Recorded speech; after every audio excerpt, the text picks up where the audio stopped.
Rape and the Secret of Money. In places like the Congo, there are brutalized villagers who fear they've got nothing left to lose, and they cry out for help because they are being raped and destroyed extensively. Old women, young children. It is actually incredible because these things could have been prevented if there was an equality system in the world.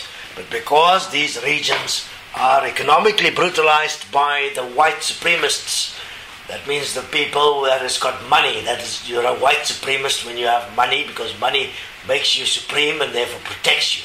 So if you have money, you are an elitist and a white supremacist because you have supreme protection. These people don't have the protection. You're actually raping them and therefore creating the conditions within which they are being raped. Women over 60, children, women are being raped, their children are being kidnapped. You cannot imagine the trauma and pain they're going through.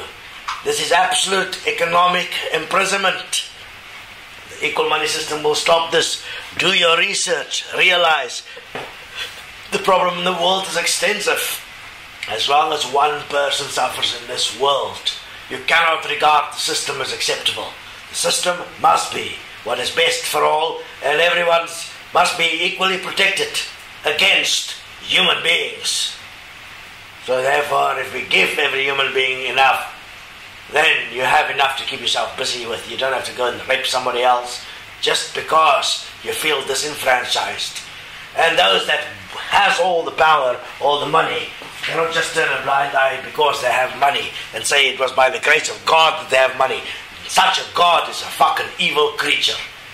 Anyone that thank God for their lives and their money and the grace they have are as evil as their God.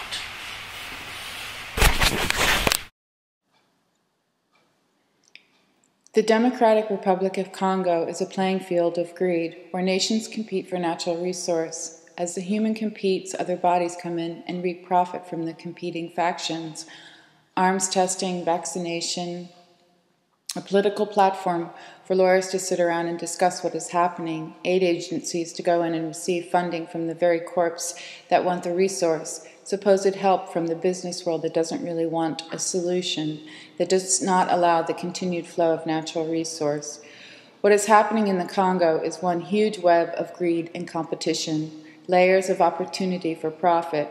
Every nation, corporation wants the rights to this resource, and since there are too many competitors, no one can agree. The IMF always seems to be present offering debt relief where nations vote against this, probably because these opposing nations will not receive any of the interest from the supposed debt relief loans. This is not debt relief in practice, actually, because it is contractual indebtedness, where this nation takes money to solve its problems from an outside source and then must sell its products, resources, to pay back the debt. The initial problems being unequal distribution of resource, where suffering and greed demand recognition. This lender can then set rates that are almost impossible to meet, ensuring that they maintain control. This lender can hide behind groups called charities and monitor nations to maintain control, never allowing real relief for the people, the plants, the earth, keeping the people fearful, impotent, ignorant through religion, through education, all of this meaning through the development of superstitious practice, project ideas and beliefs onto people, hide in structures of seeming good doing, turn it all into a political story to entertain.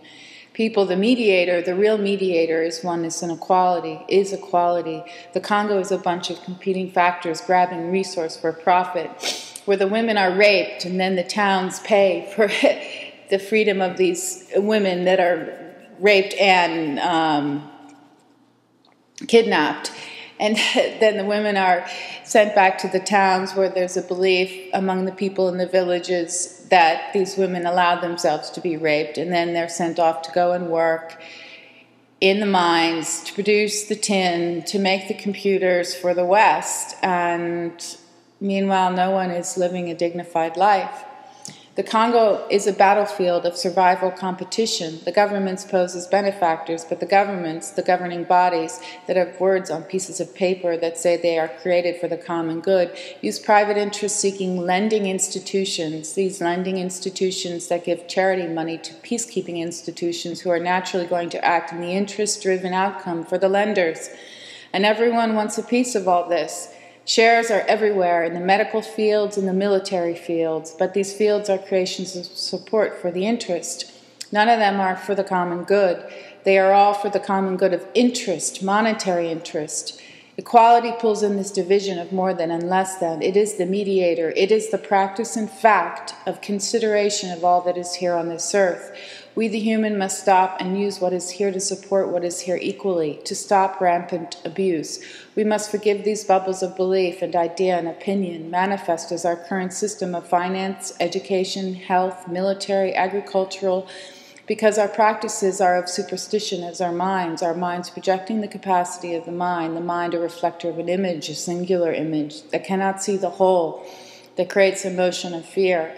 Prophet has an interest in fear because fear allows interest to have what it wants, self-interest. We, the collective of people, are the mediators. We must stand and vote for an equal money system. Equal money is a practical application that physically mediates the whole, that stops the self-interest is the nature of profit, and mediates for all that is here on this earth. Below this video are links to articles about what practices are presently going on in the Congo, link to a write-up of this video. Stand up and support life. We have the ability and know-how to build electrical distribution systems. We know how to move oil around the world. We know how to clean our water. We know how to grow food. We know how to organize the Congo into a system that is best for all. There's no reason, absolutely no excuse that this does not exist. Stand up and vote for equal money. Let's get this world in order. Let's create heaven on earth. Thank you.